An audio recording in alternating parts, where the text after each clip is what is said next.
Have you ever felt stuck in your growth journey, wondering how to build resilience in the face of challenges? Or maybe you're looking to shift your mindset and unlock your full potential.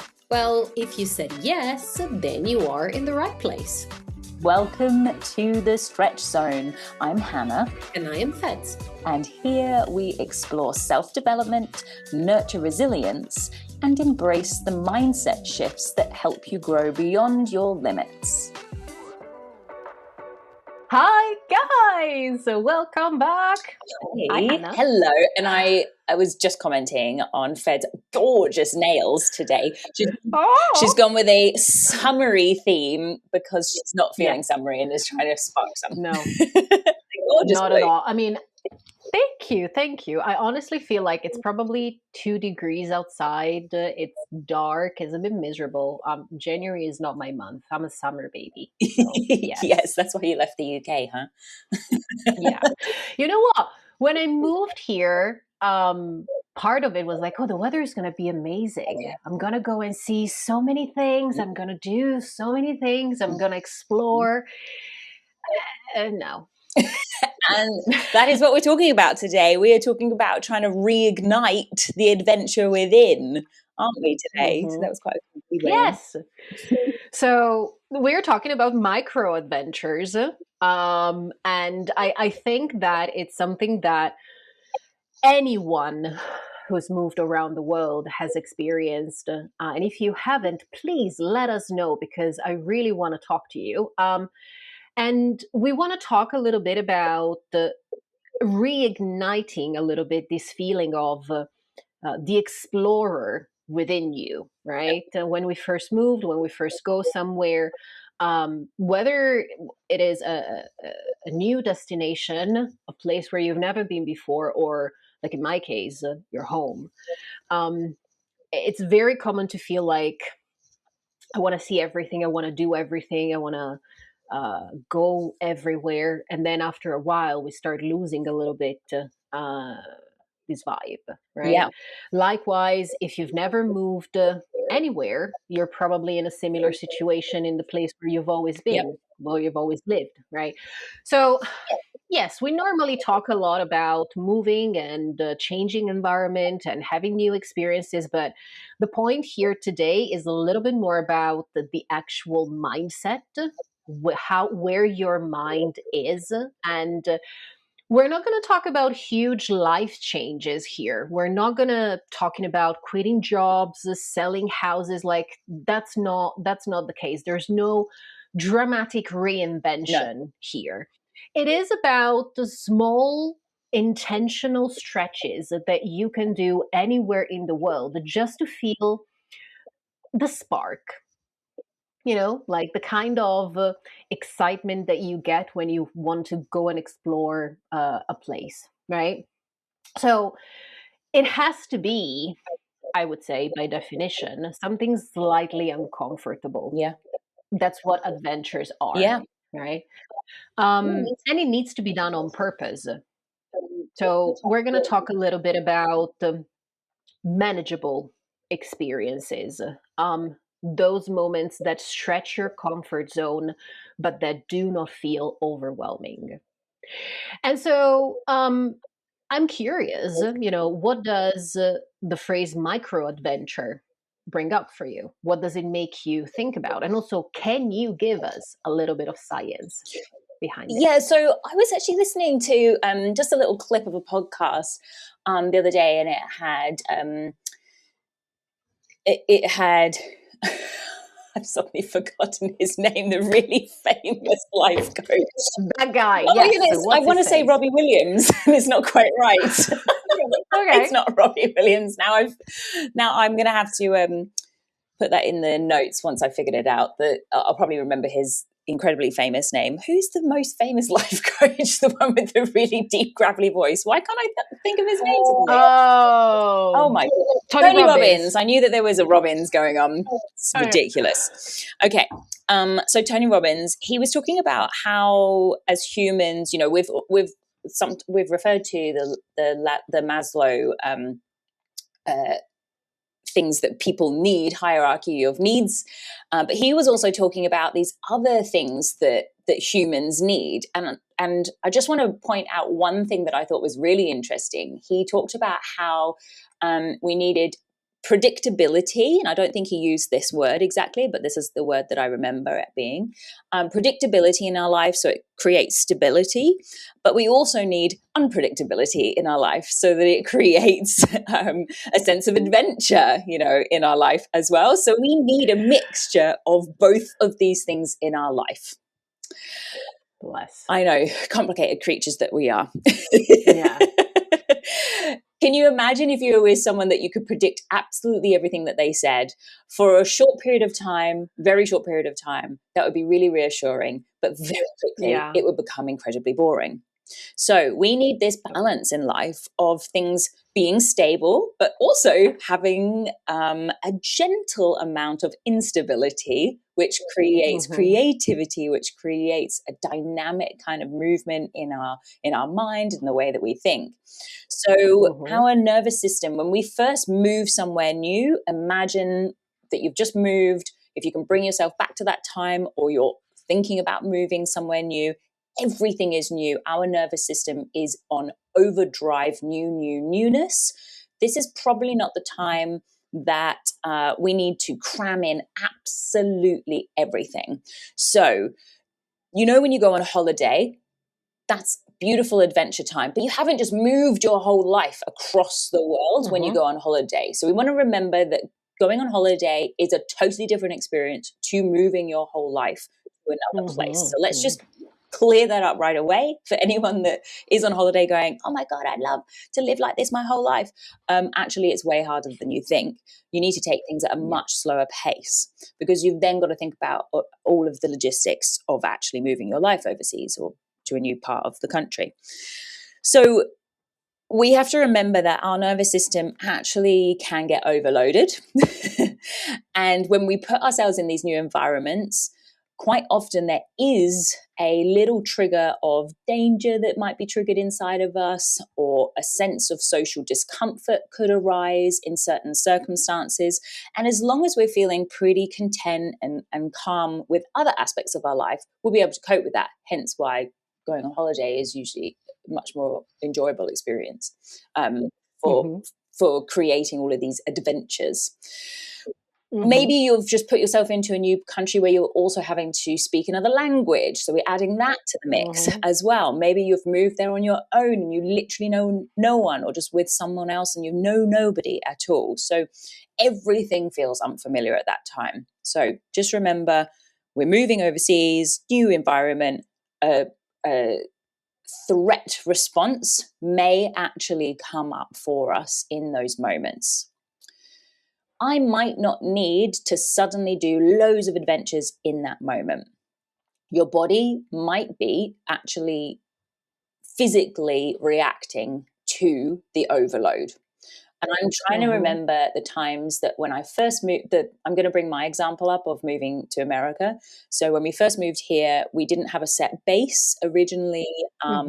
Initially, it was in Denver, and then we knew that we had to move at least 3 times before we ended up in Atlanta. And it was every month until finally 5 months into being in the US, we finally arrived in Atlanta. This wasn't fun, just to let you know. This was paid for by ourselves. This was trying to figure out, okay, is this the right place for us to live or not, without ever visiting it? We knew we were going to Atlanta, but we'd never even visited it, and we couldn't change our mind on that. We knew we had to go to these other places first. And like I said, we were living out of suitcases. We had to pay for the whole experience ourselves. It was unbelievably expensive. And at the time, my husband had been out of work for 3 years and I wasn't earning an awful lot either. So financially, we were very pressured. So when we were doing that, I must admit that I remember feeling like everything was scary when I first moved to the US. I remember really having these huge physical reactions of certain scenarios that perhaps now, if I put myself in, I wouldn't feel the same. In fact, I know I wouldn't. Yeah. I'm much more used to living here. So certain scenarios don't actually make me feel scared like they did when I first moved here. And at the time, if I was trying to do lots of exploring like I would do on holiday, it might have actually been too much. Mm-hmm. So our body, we can actually, luckily, our body and our brain, we can build that tolerance. So like I just mentioned, now if I put myself back in some of those scenarios, as I am feeling now, I'm feeling much more stable. I have a home that is my home base. I know how people speak in America. I know how to interact much more. And I know that sounds ridiculous if you're hearing me as an English speaking, native speaking person in an English speaking country. Let me tell you that things are done very differently in the US to England and Australia. So I did have to still figure out social norms when I moved here. But luckily, our body has the capability of being able to adapt. So it's important to remember that in those moments, if you have moved somewhere new and everything feels really overwhelming, that's okay. It's normal. Okay. It's okay. And that we can, over time, start to create more space for other input. And where I'm going with this is that now I'm actually in the opposite space. So I've lived here now nearly 3 years, and I live right out in the suburbs. I don't live near a big city. I mean, it takes us like a good hour nearly to get into Atlanta City. It isn't something that we do regularly. And I would say that my life right now probably feels a bit stagnant. I think that's another important thing for people to remember, is that just because you've moved to another part of the world doesn't mean that your life is suddenly full of adventures. And a lot of people mistake that when they walk into this whole idea of, I'm going to live this amazing nomadic life and I'm going to live overseas. Or people look at my life and they go, oh, how adventurous that is. Well, actually, my life is very normal. I do the same thing that you do. I just do it in another country, quite frankly. So at this stage, I'm starting to think, oh, it feels a little stagnant. And this is the time, and your stagnation may come at a totally different time frame to mine. It could be just a couple of months into where you've moved to. It could be many more years. And this is where some of those cruel thoughts come in. Oh, am I in the right place? Maybe I need to move and find a new place. Especially if you're like Feds and I, who have lived in lots of places. I'm sure that I can see she's nodding along going, oh yeah, and we start to question, oh, is there a better place for us? The amount of times my husband and I talk about this, because we have lived in so many places, and we're just always thinking the next place, the next place, the next place. Maybe the next place is going to be more adventurous. Maybe the next place is going to be more interesting. Yeah. And maybe we need to pause at those moments and think, okay, maybe the place I'm living in isn't right for me, but maybe right now is not the time for me to leave. How can we reignite some of that adventure now where we are? So it's very long-winded, not super sciencey, but just trying to give you a bit of an overview of how you can come round to that thought of, oh, is it time to move again? And I think a lot of people will relate to that feeling. That are listening right now. And our brain is just constantly trying to navigate, predictable stuff and non-predictable stuff that happens in our life. And we're constantly trying to find that stability, but also that adventure. So at this point is when we have to consciously take an effort to actually put ourselves out there, maybe again into new environments. So these micro adventures. And a micro adventure for me and my husband, whenever we are circling something like a big, should we stay, should we go, life feels blah, blah, blah, or trying to make a big decision, the best thing we can do is do a day trip somewhere.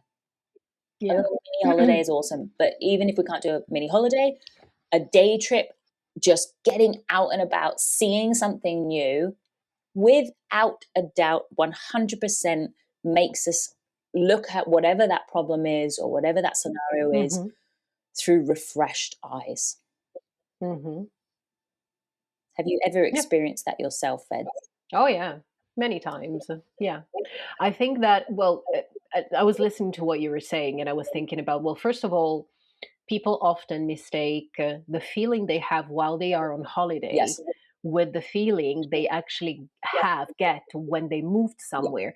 And I met so many people when I was living in London who moved, especially at the very beginning, because after 2, 3, 4 years, I started having my own crew of people, and pretty much everyone was settled in London. They were people who had been in London for years, right? But at the very beginning, I remember talking to so many 20 years something, and many people were like, "Oh my god, I came here on holiday and I loved it, and now it's just Yeah. crap. Like the weather is shit, and this and No. that, and I struggle to find a job, and life is too expensive." And I'm like, when you came here, you were on a holiday. Like you came here for 4 or 5 days, a week. Yeah. I don't know anyone who would go to London on holiday for more than a week, to be honest. So Well, you when you can't afford start it. being in a big place, no, exactly. So, and when you go, everything is amazing because you are free the whole day. You just explore, try new restaurants. You are on holiday, so you probably have a much higher budget. So going on holiday is not moving to a place. They are two very Very different different. things, and that's something that we need to remember. When we first moved, when I first moved, I was extremely curious and I wanted to see everything, but I also had no money whatsoever. So I had to be very creative. So free museums, free markets. I was trying really to get the most out of Yeah. everything. And it went on for a long time because it took me 5 years to actually get to a stage where I was like, do I really want to stay here? I don't Yeah. know. Like, I'm tired of always being without money. I'm tired of this weather. I'm tired of spending half of my day on public transport. I mean, eventually, I ended up staying in London for 5 more years. So, I mean, I reignited. And to be honest, like you said, I was in my comfort zone. London had become my home. Yeah. I had my group of friends. I was really lucky. I moved once Yeah. Wow. in 10 That's years. really So impressive. I know. And I moved 3 months after I moved to London. That's it. So I basically Wow. spent 10 years in the same apartment. I love my apartment. So it was like, it was my comfort zone. And I was getting tired of all the things that were hard to manage in London. So, yes, I've been in that situation. And in that specific case, I think that I could have reignited my spirit of adventure in some kind of ways, but I actually thought, nah, I don't want. It was more of a struggle at that point. It was like I want to go somewhere new. I want to go somewhere where I can um, save some money. I want to go somewhere where the weather is hotter. I want to go somewhere different. And so I moved to Florida, and I didn't live in Florida long enough to get tired of Yeah. it, to be Yeah. honest. Yeah. But now that I am back in Italy, I feel like that because, I mean, don't get me wrong, things have changed, people have changed, places have opened and closed. So it's not the same place where I grew up, but it is the same place where I grew up. So I really struggle to get that kind of spark. Um, my husband is better than me at this because for him everything also I think, and another thing is that when I say to people that I live in Italy, everyone thinks, oh, Positano, the Amalfi Yeah. Coast, Cinque Terre, Rome, Florence. I'm like, no, no, I live in, I don't want to say the Croydon of Milan because it's not, but I mean, I live in a place that has nothing interesting. You have Like, just shattered my preconceived ideas of where you live by yeah, labeling it no. the Croydon of Milan. Okay, maybe not the Croydon of Milan. Let's say Let's say the Bromley of Milan, right? Croydon is probably I not the love best, it. but realistically, it is. There's nothing special here. Mhm. There's a lot of factories, a lot of businesses. Yeah. Um, it is a wealthy area. Nothing to say about that. But what people always say, oh, but you're in Italy. They're not There's coming on so much to holiday do. to your town. No, Yeah. no, It exactly. hasn't got all the So looks and the bells and the whistles that if you're on exactly, holiday. I yes. hear that. So I guess what I'm trying to say here is you need to be you need to look at things from the right perspective to be able to do this exercise. You need to be intentional. Exactly. You've Y- just hit the nail because on the head. So absolutely, this is all about intention. So if you're feeling, being in your comfort zone is completely understandable. We all go through phases in our life where we are just happily going along. And there's actually, in some ways, in some point of view, comfort zone is a fabulous place to be. yeah. However, you will often find, if I look back at any long period of comfort zone for me, there's always been this deep, deep niggle. Mhm. Am I doing enough? Is this enough for me? Mhm. And where's my purpose? So often Mhm. in comfort zone times of my life, I'm really Mhm. lacking working with my purpose at that time, I Mhm. find. Yeah. And I know that that's the sort of spark to life that can be a bit diminished in that time. So the thing about being in your comfort zone, it can actually shrink your world as well. Mhm. Yeah. And by thinking about these intentional ways of finding adventure again, or as we're labeling it, micro adventures, and that doesn't mean that you're physically necessarily having to leave your house. I think was probably mostly the reference that we're talking about.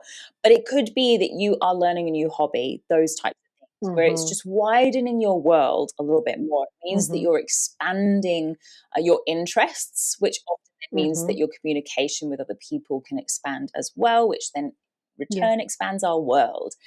Then Yeah. maybe it takes you on these other adventures. Um, Yeah. so I am just thinking of an example that's really fresh in my mind where I have been really intentional. So my husband and I, we often talk about it in terms of trying to make new friends. It's very difficult as adults. It's difficult when you've moved to a new place. We don't have kids, and for some that is a difficult thing in terms of making friends because Mhm. of our age group that we're in. That's often a way that people make friends is through their kids and those kind of activities. So we have had to very consciously actually create scenarios Yeah. and dates with people Yeah.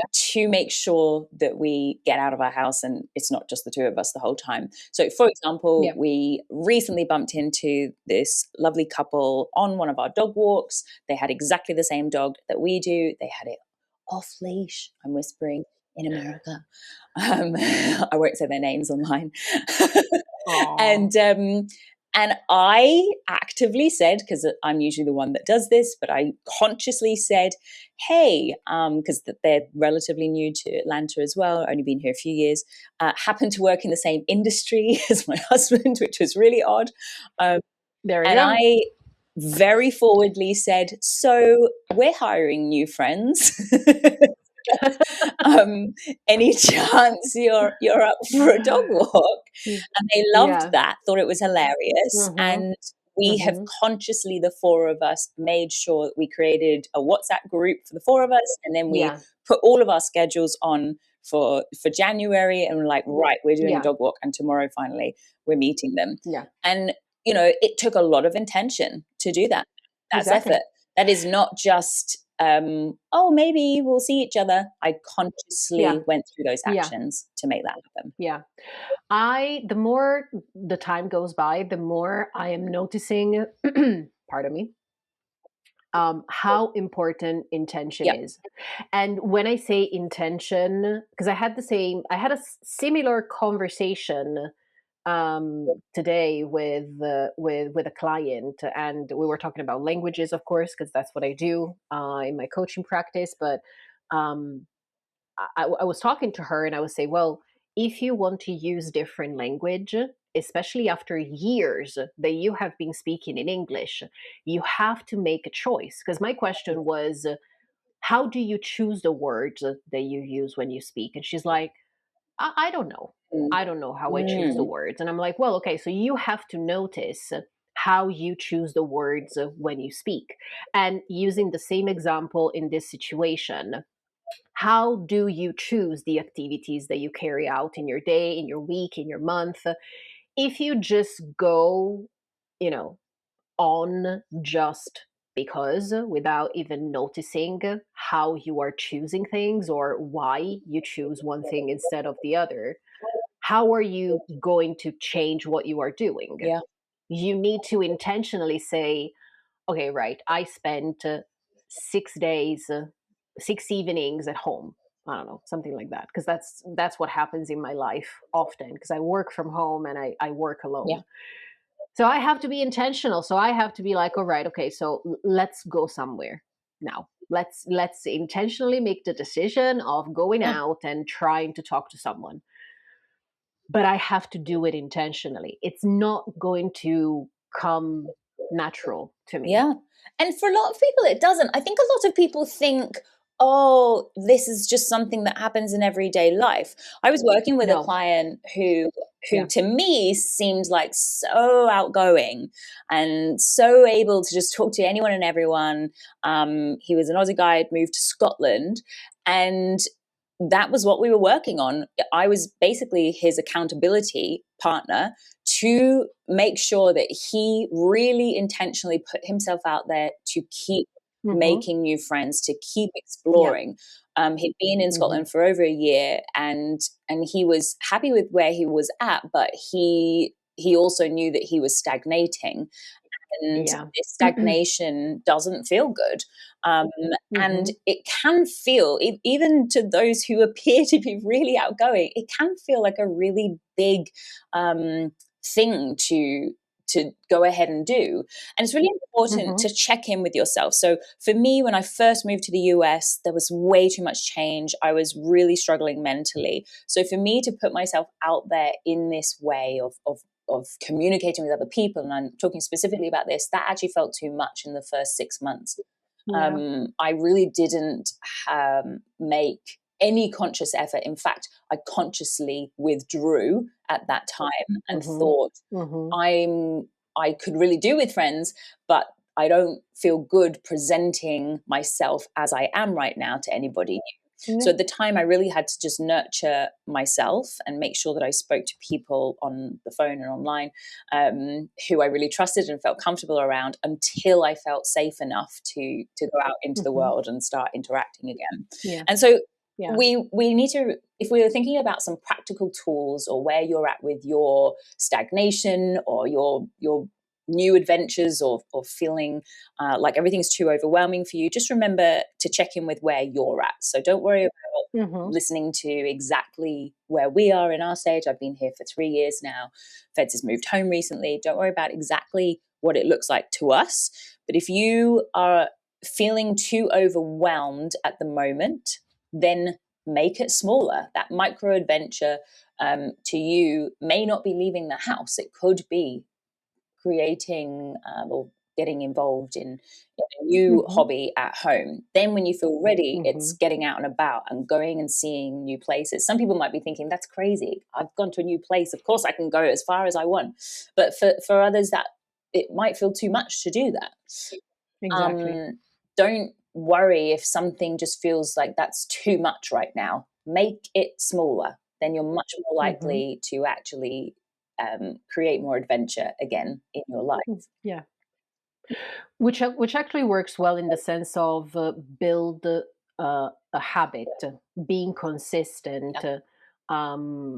consistency over intensity. So when you make all these little steps, um, it's much easier to manage. You can manage your discomfort as well. You don't feel as much in danger. So growth always comes from regular action. So having these little steps that you take regularly and intentionally can actually help you spark the spirit of adventure that we're talking about. Yeah, absolutely. And then at some point you might feel comfortable enough to go and join a group dance class or whatever it Exactly. is that's feeling right now totally out of your comfort zone. Yeah. I love the idea. It really is about consistency and about Yeah. intention, as we were talking about it. And then the other thing is, it's quite nice to reflect on Hmm. what you have done and how you reacted to it, and not in a judgmental way, in terms of how that experience, that new micro adventure landed with you. There's going to be really awkward moments when we're talking about interacting with other people. Just know that that is awkward, and that's okay. We all have been there. Yeah. Definitely. Let us know, guys. As always, you can find us on Instagram and on YouTube at the stretch zone _podcast. Send us a DM, send us a voice note. Feel free to send us a comment. Anything that works for you. And I'd be interesting, to know, like, what is one small thing you could try this week? If you've moved somewhere new, if you haven't moved anywhere new, what is one thing that you can actually do this week? Looking forward to hearing from you all. And thanks, Feds, for your time again today. See you next time. Wrapping up today's episode, remember, you don't have to face change alone. If you'd like to connect or learn more about working with us individually, reach out to us through our Instagram account at the stretch zone _podcast, or find our emails in the footnotes to this episode. We're here to support you on your journey, each in your own way. Thanks for tuning in to today's episode of The Stretch Zone. If today's discussion resonated with you, remember to subscribe, leave a review, and share the episode with anyone who might benefit. Until next time, keep stretching beyond your comfort zone.